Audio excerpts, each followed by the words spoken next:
Mark Ferguson with Invest for More.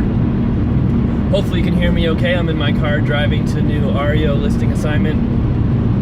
In the last week, I've gotten 4 new REO listings as a real estate agent, and they have been 2 in Sterling and 1 in Fort Morgan. Sterling is about 90 miles away from me, and Fort Morgan is about 50 miles away from me. So there's been a lot of driving going on this week, and I have a way of trying to kill 2 birds with 1 stone by recording videos while I'm driving. Nice way to get some information out there instead of just driving aimlessly, listening to the radio. So the updates this week, it's been a great start to the year so far. I just got rental property number 13 under contract. I was very happy about that. It's a little different property than I normally buy, but if you've been reading my articles lately, you'll see I've decided I have to change up some strategies a little bit if I want to keep buying rental properties. Because our market has changed so much, our prices have increased, it's just a lot harder to get great deals on properties. So rental property number 13 is an older house built in 1920, which is older than I like to buy, but again, I think it's better to get a cash flowing property, even if it's a little older, than not to buy anything at all, waiting for the perfect property that may never come. And this house is actually a 2-unit house, which will be the first multi-family property I've bought. It's an up-down duplex, which means it's a ranch. The main floor is 2 bedrooms, 1 bath, and it has a basement apartment, which right now is 1 bedroom, 1 bath, but it could easily be turned into a 2 bedroom, 1 bath downstairs as well. So the home was listed for $115,000. It is currently rented for $1,300 a month. So tenants are in place with long-term leases. I don't have to worry about making any immediate repairs or doing any work to it or getting it rented. The property was first listed a couple of months ago. It went under contract right away. And at that time, I didn't even look at it, I didn't even schedule showing because I wasn't that interested in the 2-unit older house.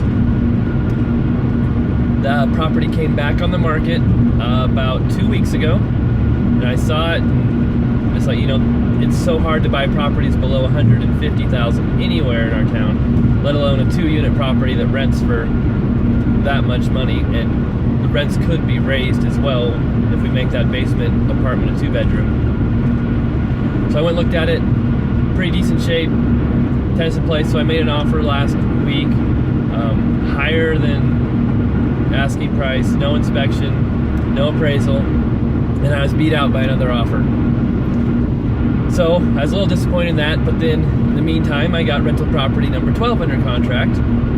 So that lifted my spirits a little bit. I like that one. That property I'm buying for just over $130,000, a 4-bedroom, 2-bath house with a 2-car garage. It's single family.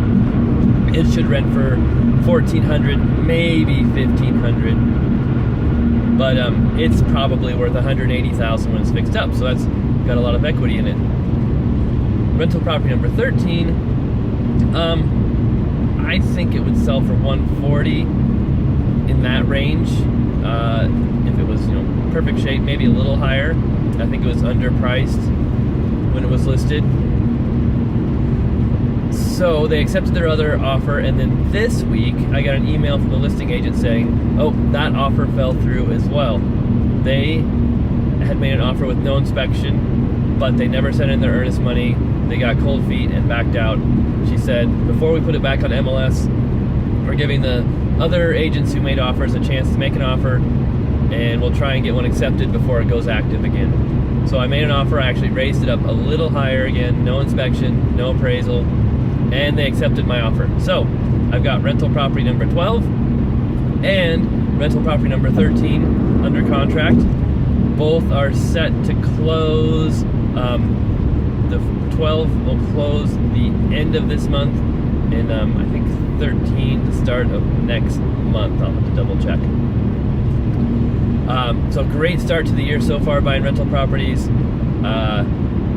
My loan loan should go through no problem because I use a portfolio lender.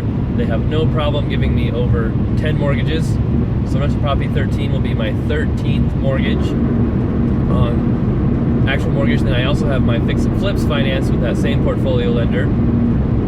So I've got 7 fix and flips now. All of them have loans against them with that portfolio lender. So for those of you who don't think you can get more than 4 or more than 10 loans, you can. You just have to find the right lender. The big banks are going to be almost impossible to do that with, but the smaller local banks are who will be more flexible and help you get those loans. All right, I am also planning to refinance a couple of my rentals.